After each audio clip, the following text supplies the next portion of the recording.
Dun, dun, dun. Hey, what's going on, guys? Let me get my screen together. Want to welcome you guys in to the live, checking in with you guys con- concerning the Baltimore Ravens. Man, got a lot to talk about today. A lot of conversation, not a lot of news going on in Ravens Nation. Um, Unfortunately, we would like to be having some signings and things like that, but unfortunately, that's just not where we are right now. I want to welcome you guys in. I'll get everything together, get everything set up, and let's uh let's just jump into some general conversation. I know you guys have been waiting on the Baltimore Ravens, just as me, to make some additional moves, and we just haven't. Not even sure why. There's not even any rumors, a buzz right now concerning the Baltimore Ravens. I would love for there to be. I would love for there to be at least a little bit of conversation that something is going on, that something is about to break, some type of some type of some type of news that says the Baltimore Ravens are on the prowl. The Baltimore Ravens are getting ready to address a need, but nothing, man, nothing but crickets. And so, so whether you're listening live or whether you check in later, want you guys kind of jump into the comment section and let me know, what do you guys think the Baltimore Ravens are up to? Do you think the Ravens are waiting on some type of trade that they're building?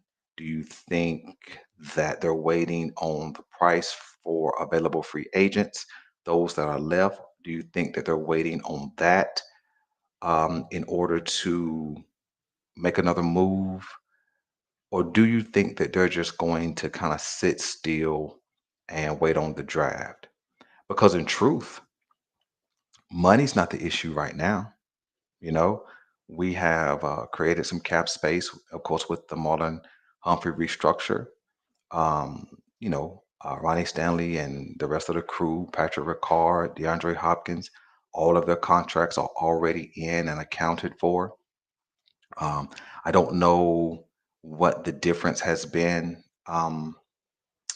when it comes to the Michael Pierce retirement. I don't know what his money looks like, if it's been added in or not, but we're kind of okay.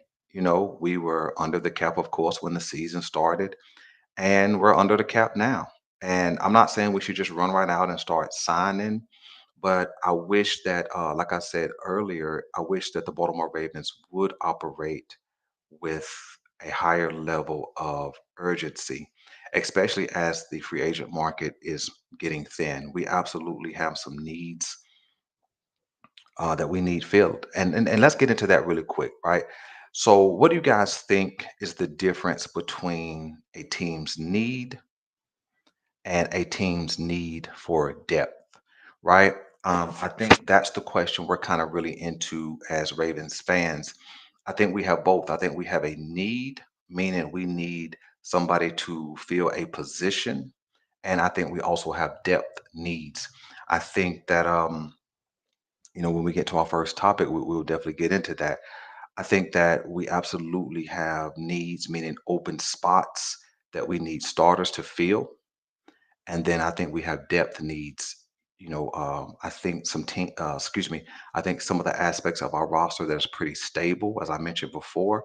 I think the quarterback room is solid, the running back room is solid, the tight end room is straight, and probably for the first time in many, many off seasons, the wide receiver room has some depth. Now that doesn't mean I don't want us to go and get somebody young and talented in free agency, but what I do, uh, you know, what I do want is us to just build some more depth in those positions, even though they're already straight.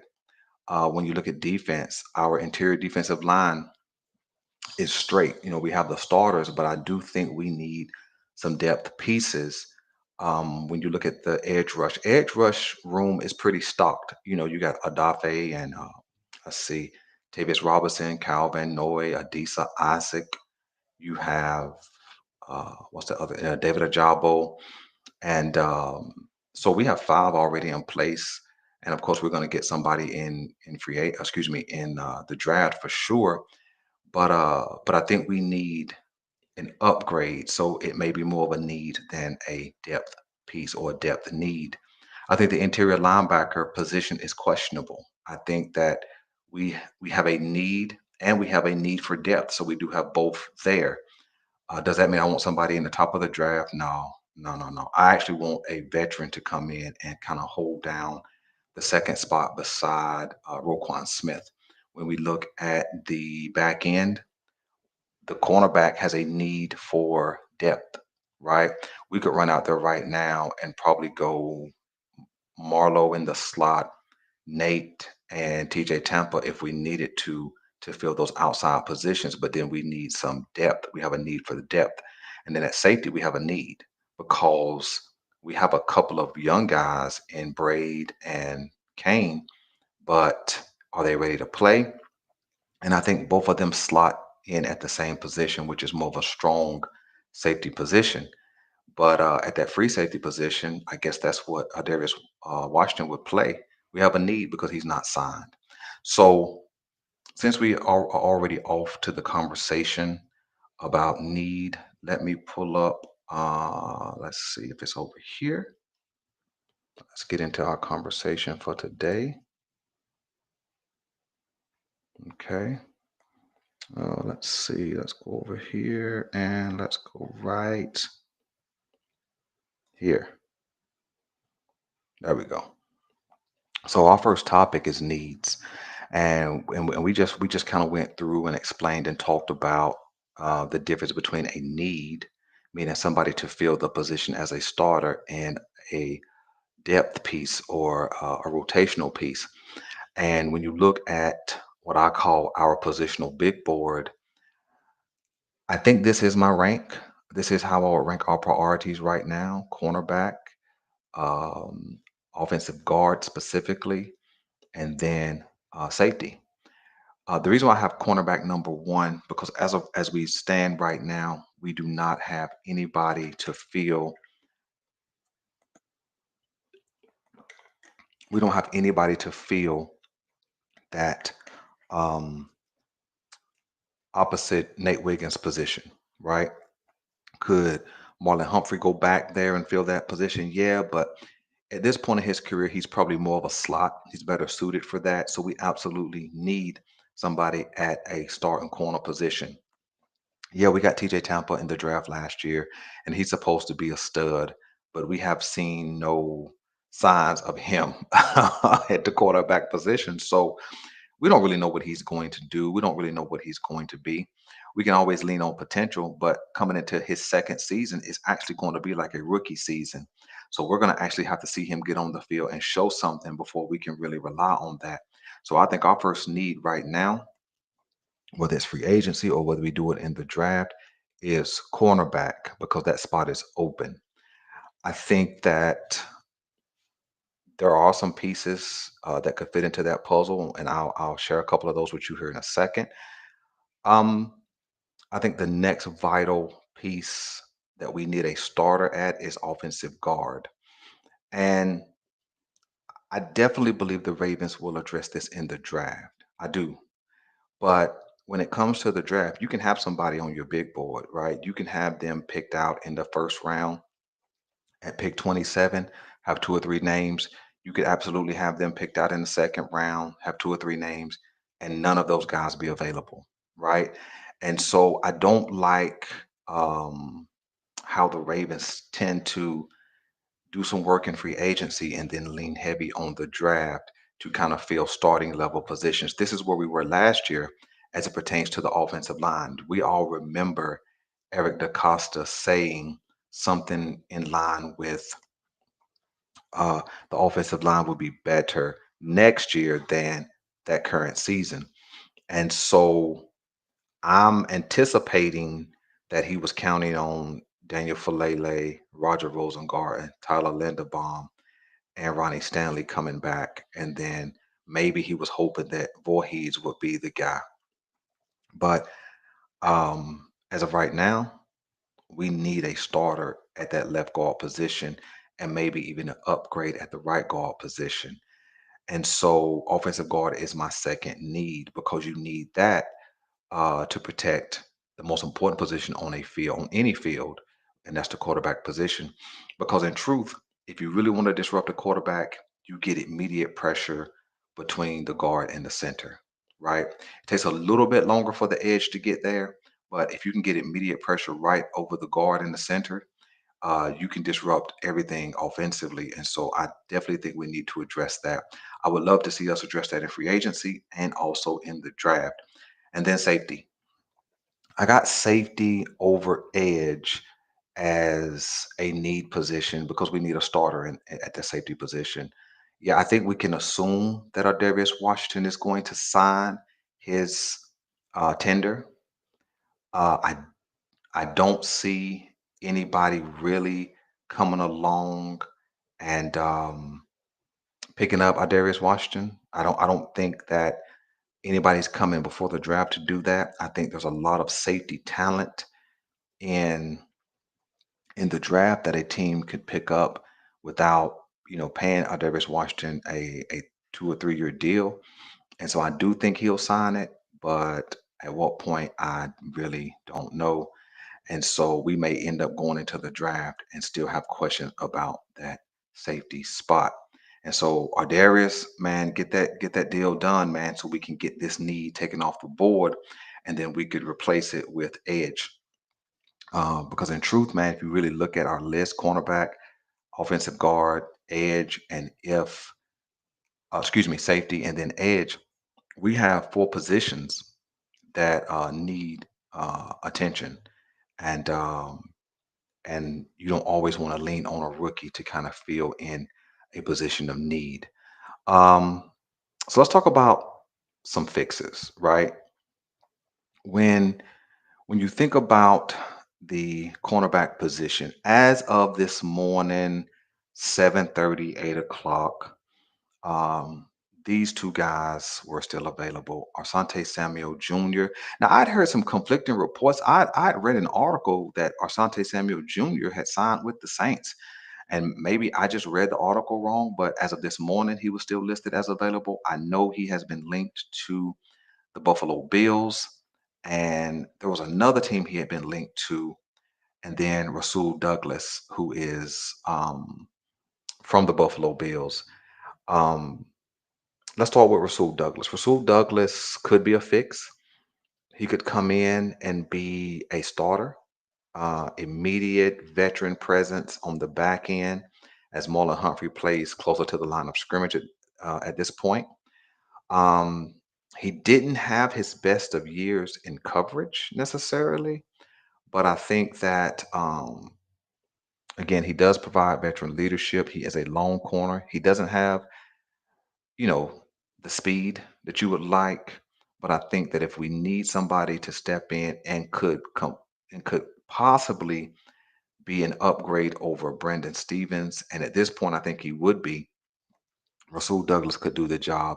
I think at this point, I think he's 30 or 31 years old, and I think we could get him for a relatively good deal, maybe a 1 year deal, 6 million, something like that, maybe a 2 year deal, 12 million, 11 million, something like that. We could get him relatively cheap without a lot of guarantees on his contract. But somebody's going to get him before the draft, I believe. He won't lay out there past the draft because there are some teams who need veterans. I don't have Stephon Gilmore on this list, although I think he may still be available, and that's the reason why I don't have him. If I knew for sure he was still available, I would have put him on this list instead of Rasul Douglas.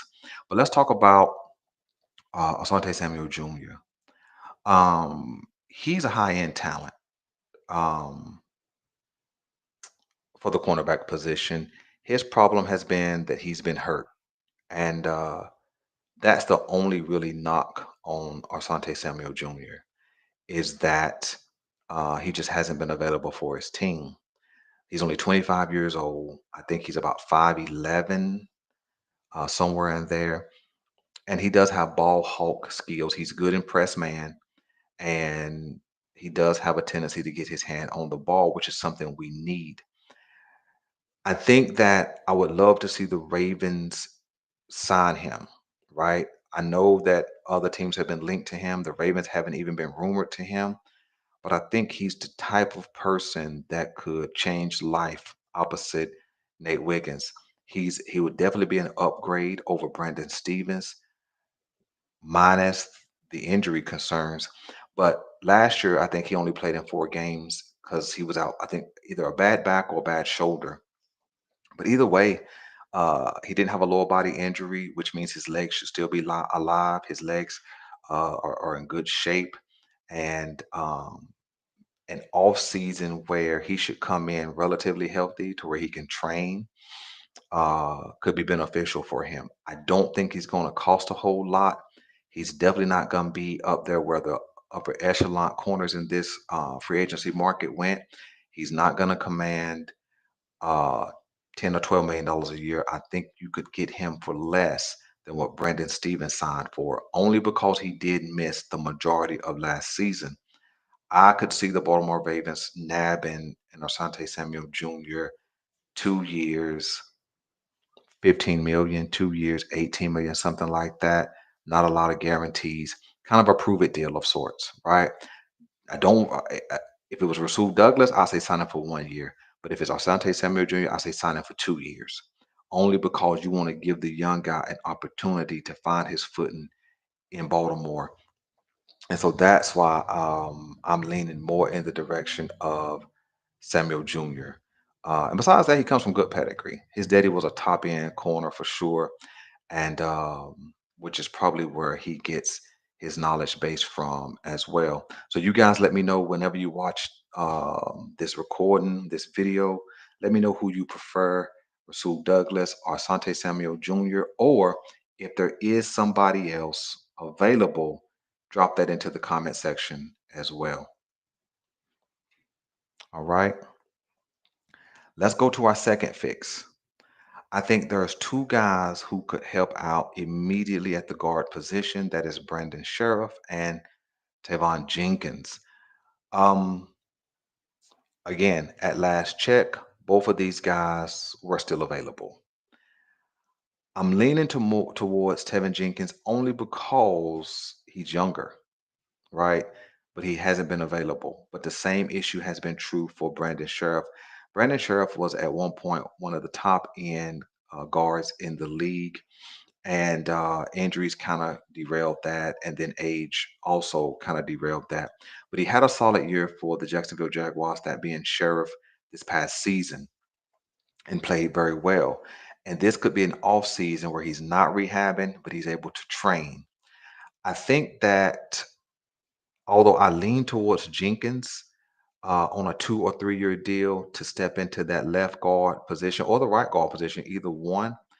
Although I lean that way, I think Brandon Sheriff could have a what's that guy's Kevin Zeitler type effect. You know, Kevin Zeitler was already over 30 years of age when he signed with the Baltimore Ravens, and he played solid for 3 years. Now, I'm not saying we should sign Brandon Sheriff for 3 years because he's, at this time of this potential signing, he's much older than Zeitler, but I think that he could have that same kind of effect, a Pro Bowl level, a former Pro Bowl level player, a guy with a good knowledge base, and a guy who's probably trying to latch on with a team and get that Super Bowl before he gets out of the league. And so either one of these guys I would be okay with. Again, they would provide immediate starting uh, quality, and they create depth even if they go to guard in the draft. And so I think either one of these guys could be a fix. In case you don't recognize the theme, what I'm looking for the Baltimore Ravens to do is I'm looking for them to fix some of these needs, address some of these needs before getting to the draft. That way we could truly possibly go best player available, not just at a position of need. So right here we got Jenkins and Sheriff. So again, let me know if you guys like either one of these players, and if not, drop in the comment section who you would prefer the Baltimore Ravens take a flyer on. And the third fix is at safety, and this is Julian Blackman. He's the only safety I put on here. I thought about adding a Justin Simmons, but Julian Blackman is younger. He's coming off a really good season. I think he ended up with 4 interceptions. He has some ball hawk type skills, which is again what we need on that back end. He would allow Kyle Hamilton to move back towards the line of scrimmage, and he's good in coverage. And I think when targeted, I think he's only given up like 43% or something like that.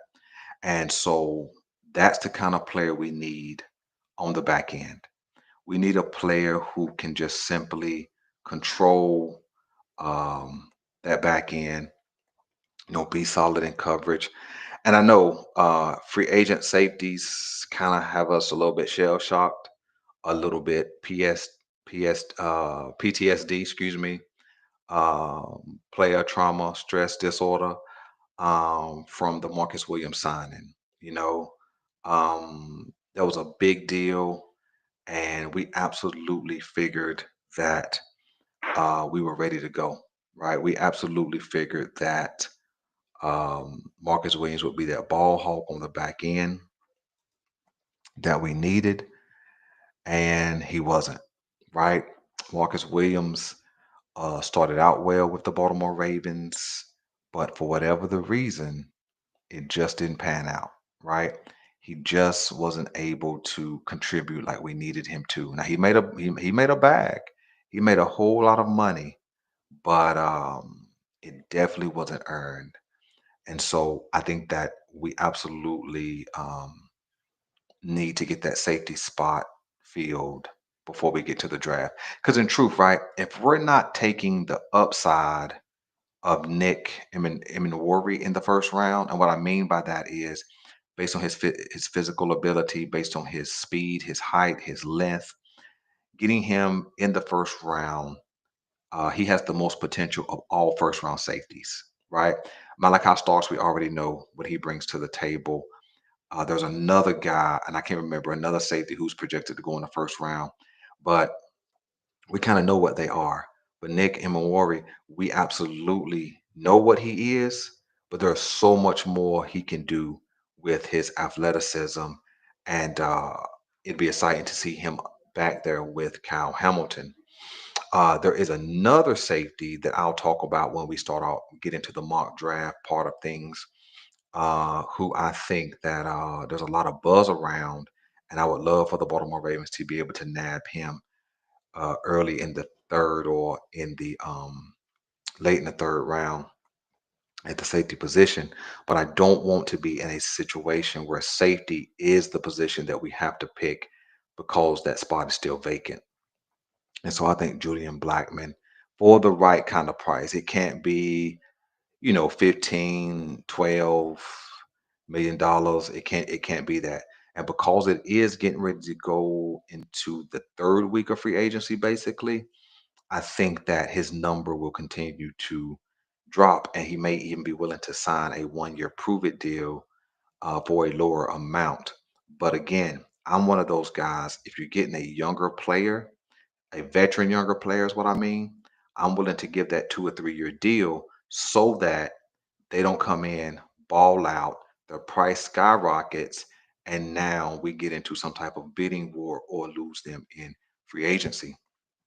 And so that's what I'm thinking for the Baltimore Ravens. Those are the fixes at um, guard, at safety, and also at the cornerback position. So again, let me know who you guys like, who you guys would like to see the Baltimore Ravens take a shot on, and who are your best players who are still available.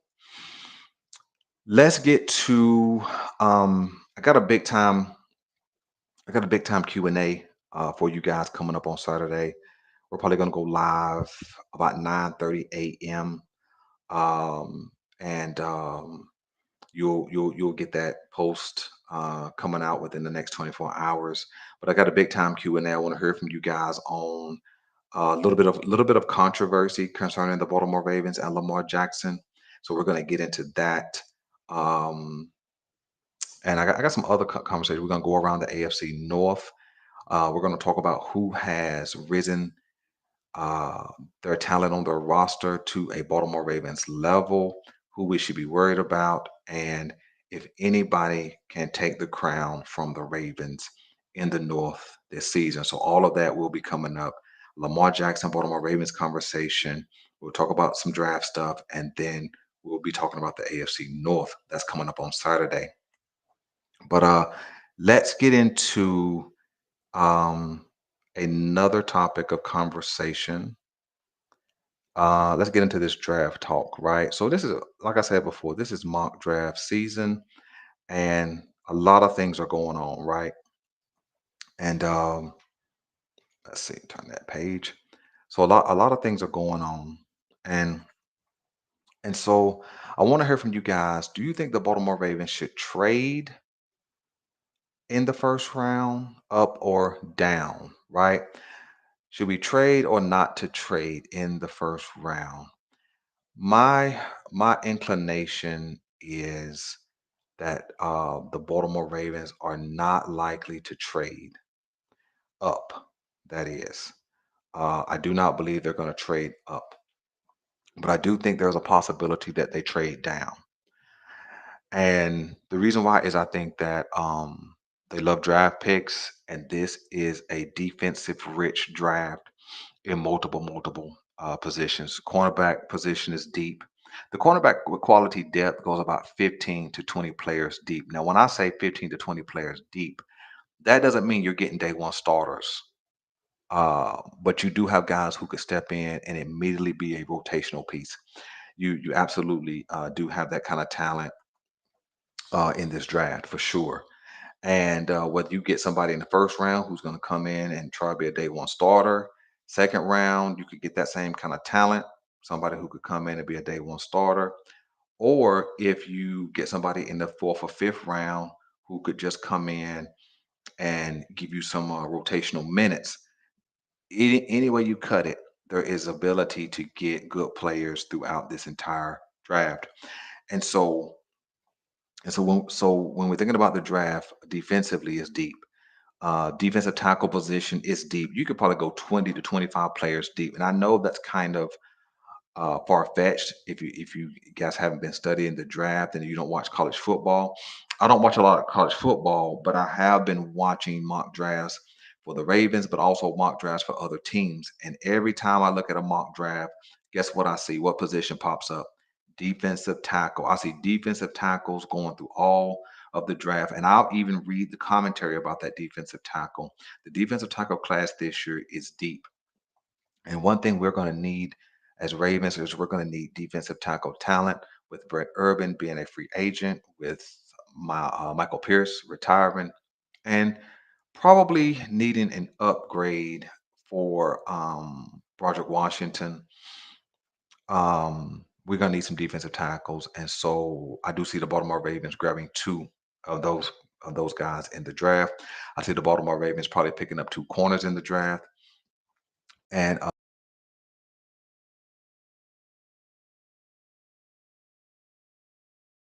quality minutes. Defensively, man, it's just a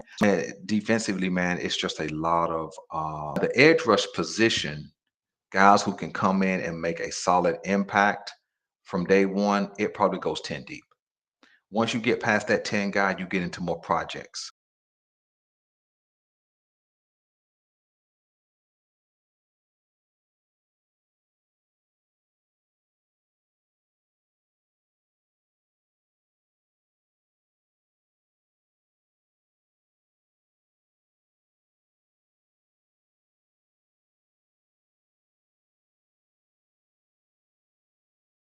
in the mock drafts when you get down to 25. And so, excuse me, 27. And so, do I want to get him in the first round? Not necessarily, but we'll see. And so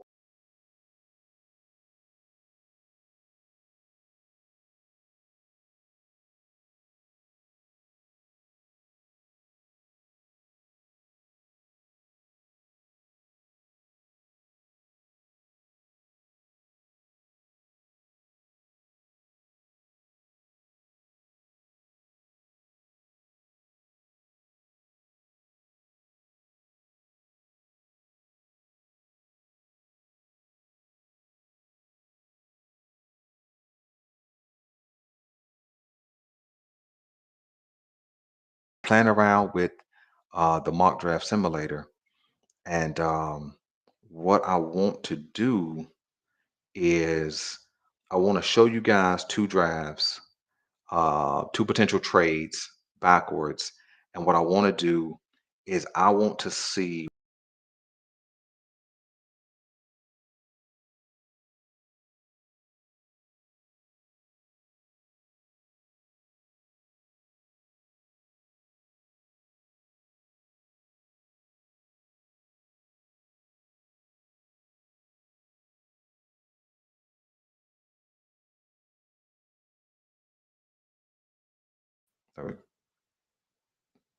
oh, they didn't come up. Let me see. I wonder why they didn't come up. There we go. And so I want you guys to tell me who you guys want the Baltimore Ravens to take in the first round. So in this trade, of course, in the simulator, you have the Cleveland Browns,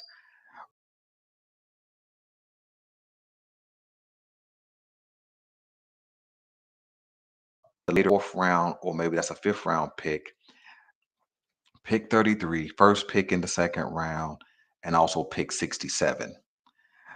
The trades I'm going to show you are the best two that I actually came up with that was offered to me. I like this trade because we're trading back, what is that? 7 spots, and we're getting a high third round draft pick, which kind of puts us in the context that I'm looking for. 4 picks in the first 4 rounds.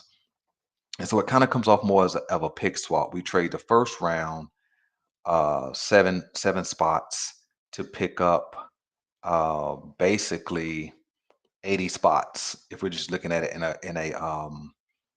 a pick swap scenario, about 75, 80 spots. And so I like this trade.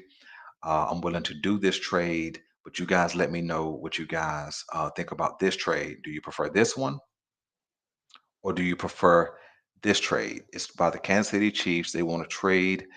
Um, well, they offered us a trade. It was like pick 31 and something next year. I think a second next year for pick 27. And I need that extra pick. So I countered and I offered them 27 and a fourth for their first round pick, and move up roughly 30 plus spots to get back into the third round. So it's kind of a pick swap scenario. We give up 5 spots to gain 30 plus spots in the third round. So either one of these trades, man, you guys let me know if you like either or. Both these trades accomplish, go here, both these trades accomplish what I'm looking to do, which is get 4 picks in those first 3 rounds, because I want to get more of this quality talent. I don't think this year, and the reason why I want 4 picks in the first 4 rounds, because I think the kind of talent that's available are guys who can come in and immediately provide depth, rotational value. And I think that's what we're going to need. And it also secures or safeguards us next offseason, as well as some other players are going to be due extensions and contracts, and some of these players won't be able to be signed. And so, if we could pull off one of these trades, I want you guys to tell me which trade you like. The Kansas City trade, where we trade back and pick up their third, um, or the Cleveland Browns trade, where we pick up 33 and a high third round pick. And then also drop into the comment section who you guys want the Baltimore Ravens to take in the first round. And then we're going to run the simulator and see if we can get the players that you guys are excited about. That's all I got for you guys today, man. Thank you guys for joining. But also, if you haven't watched in this live, when you do watch, do me a favor, hit the like button, hit subscribe. Appreciate you guys. I'm your guy Boulanger, and we are out.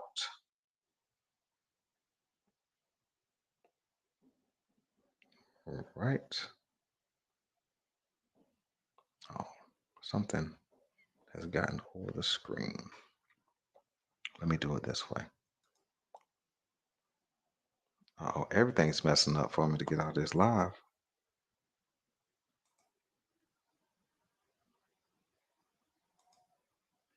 Are you kidding me?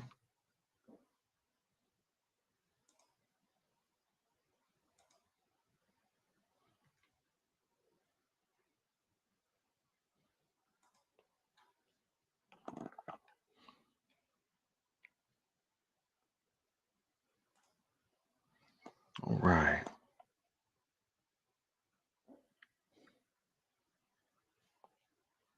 And